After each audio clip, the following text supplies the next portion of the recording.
In this video you will learn everything you need to know about Megabonk. I've gathered every tip and trick I could find online and from my own experience, filtered out the useless ones and was left with only 40 of the most powerful tips. These include big game-changing tricks as well as small details perfect for both beginners and expert players. They are not in any particular order, so make sure to watch until the end to see how many you didn't know. Let's jump right in.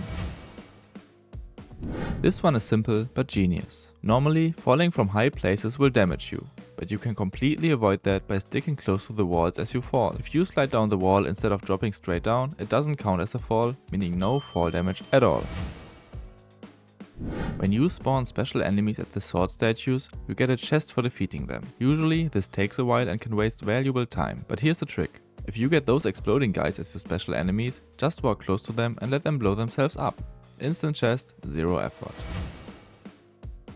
This trick is in every guide, and for a good reason. Sliding, bunny hopping, strafing, whatever you call it, once you learn it you will never go back. With strafing, you move way faster than by walking normally. Even if your timing isn't perfect, you will instantly feel the speed boost. To strafe, just crouch and jump with the right timing to keep your momentum. For even more speed, hold the A or the D key along with W and look diagonally in that direction. It might sound tricky at first, but once you get the rhythm it becomes second nature and incredibly useful. You can even turn on debug mode in the settings to visualize your speed and see how big the difference really is. You should always pick at least one shield upgrade at shrines. No matter how much damage an enemy deals, a single point of shield will completely block one attack. And since shield recharges super fast, it's an absolute must for every good run. Taking more than one shield upgrade is not necessary though, as it still only blocks one hit in most cases. This tip is the foundation of every run. Keep moving, explore and collect. Megabonk is all about gathering resources and outscaling your enemies. Your main goal should always be to collect as much as possible and ideally clear the entire map. The more you collect, the stronger you become. It's that simple.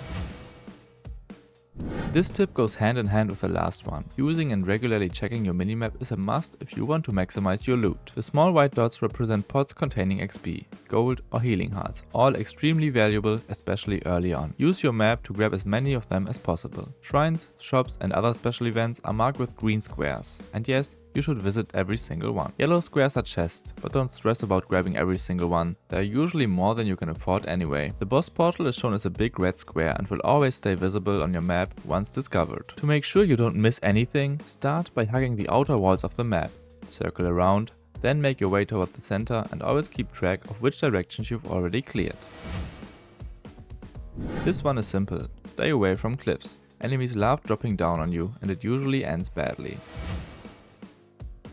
Just like shield, you should always grab at least one extra jump from shrine upgrades. It basically unlocks a whole new dimension of movement, letting you move over the map more smoothly and even escape by jumping over enemies when things get dangerous. Without that extra jump, you're cooked the moment you get surrounded. Even more jumps are great, but one is the bare minimum.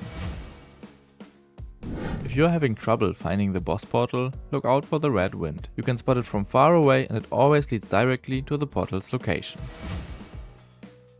You should never be surprised by a boss or a horde. Always keep an eye on the timer. All of the events happen at fixed points in every run. At 7 minutes, the first boss appears. You better clear him fast, because at 6 minutes, the first swarm arrives. Fighting against both simultaneously could be a big problem in early runs. Now you got a little bit of a break until at 3 minutes, the second swarm hits and finally, at 2 minutes, the second boss spawns. These timings should be burned into your brain. Knowing them can make the difference between surviving and getting wiped.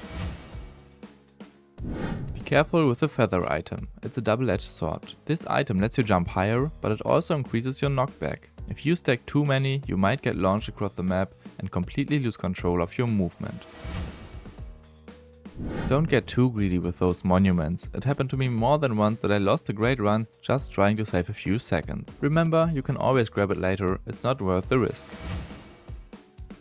This one is important. Make sure to save some power-ups for the boss fights. Freezing time or becoming invulnerable can make a massive difference. Since you already know the boss timings, plan ahead and position yourself near a power-up before they spawn. The same goes for swarms. Being close to nukes or coin boosts will help you survive longer and maximize your rewards. By the way, if you enjoy indie games like this one, you should definitely check out Humble Bundle. It's a site where you can grab curated bundles of awesome indie games for way less than full price. The best part? You decide how much you want to pay and a portion even goes to charity. Just check out the link in the description. It supports the channel and might get you some great games for cheap.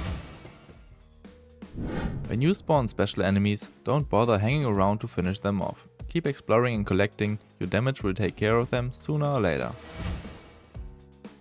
Whatever you do, don't touch this bush unless you are absolutely ready for it. I've tried several times and every time it completely wrecked my run. This thing is stronger than most bosses and will shred you in seconds. Only challenge it if you're way ahead, and even then, no, you're gambling your whole run.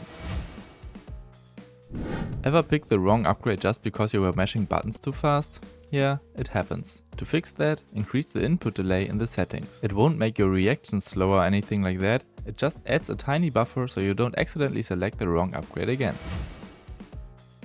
Item prices from merchants and duplication machines increase with the number of chests you've opened. Keep that in mind, it's usually smarter to use them sooner rather than later.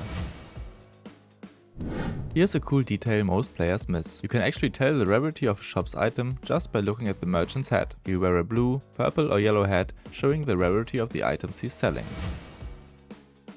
For some players this might seem basic, but it's something every player should know. Always try to synergize your tomes with your weapons. Each weapon has its own traits and enhancing those effectively is crucial. For example, the aura doesn't benefit from amount or duration tomes at all. Instead, go for size or damage tomes for a proper synergy. Make sure all of your 4 tomes complement all of your 4 weapons. Pick weapons with similar traits so your tomes can support them all. If you're ahead in your run, you should consider raising the difficulty. This increases enemy spawns, allowing you to gain more resources and scale even faster. You can raise the difficulty in several ways. By activating skulls, selecting higher difficulty at shrines, activating boss monuments, or choosing tomes that increase difficulty. If you are unsure which upgrades and items to unlock first, here's the answer. Start with tome slots and weapon slots. This lets you carry up to 4 weapons and 4 tomes, which is essential for making progress.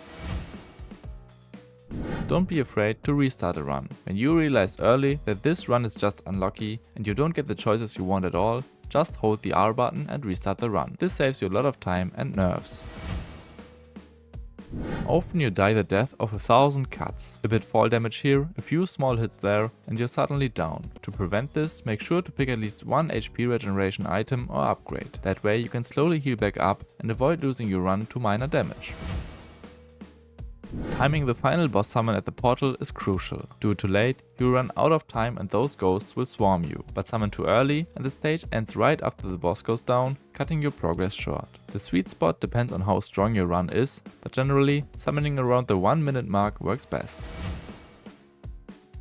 After you beat a boss, don't rush straight into the portal. Stick around for a bit. Every ghost you take down gives extra XP and helps you scale even faster. But be careful, those ghosts ramp up in power quickly and pushing your luck too far can cost you the whole run. Here's a clever trick. After you defeat a stage boss, you automatically suck in all the XP lying around. So if your run is going strong, let the timer tick down first. Farm a ton of ghosts and then summon and defeat the boss. You will instantly magnet all that XP from every ghost you took down. No drops left behind and nothing wasted. You can refund any upgrades. This can be useful for some challenges. For instance, when you need a specific tome on a high level, just refund the tome upgrades and you can only carry 2 tomes. This way you get way more upgrade offers on your needed tome.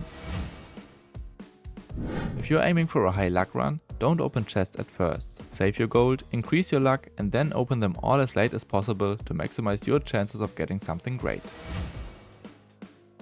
XP tomes and luck tomes are the strongest scaling tomes. Getting them early gives you the highest chances for a successful run in the long term, but if you get them too late, they're less effective, so only take them if you can acquire them early. There are some epic enemies you can spawn in both worlds, such as the bush in World 1 or the bandit in World 2. However, their strength increases each stage, so it matters a lot whether you spawn them in stage 1, 2 or 3. Keep this in mind before attempting anything dangerous. Early on, just play, play and play. Try out every new character and weapon you get. It's the fastest way to unlock a ton of achievements and new content. Once you've got a big chunk unlocked, start planning your next targets and remember what to go for in your next run. As soon as you have enough unlocks, you should buy the toggler right away. This allows you to deactivate unwanted items, tomes and weapons, which can make a big difference in every run. Simply turn off everything you don't need and you will only be offered the things you actually want. This makes your future runs much smoother and more consistent. Don't get baited by those flashy red or yellow upgrades. Only grab what actually fits your build. Remember, a weak upgrade that synergizes well is always better than a powerful one that doesn't help you at all. Speaking of bad upgrades, pickup range is whack. You really don't need it. Throughout your runs you will find plenty of magnets that scoop up all the XP for you anyway. Power-ups aren't affected by pickup range either, so yeah, save your upgrades for something that actually matters. Ever wondered which targeting mode to select in the settings? If you really want to optimize it, use closest enemy during normal gameplay and switch to smart targeting in boss fights so your shots actually focus on the boss. This way you won't waste bullets on distant enemies while the ones nearby take you out. Don't worry if your crit chance gets really high, there's no limit. Every percentage point over 100 gives you bonus crit damage, so more crit chance always means more damage. The moldy cheese item can actually be really strong. It has a chance to poison enemies on every hit, and then run with high projectile count and attack speed, it can carry your whole build. Poison damage also scales with your damage multiplier, so don't underestimate it just because it's a common item. When fighting bosses in the second world, always stay near obstacles. These bosses use a lot of lasers that can be blocked by walls. Especially this red laser that locks onto you can only be dodged using cover. So if you end up in an open area, it will probably be the end of your run. If you're low on HP and don't have any passive healing, try increasing your max HP. Doing so also raises your current health by that amount, effectively working as a heal. It's a great trick to use in emergencies.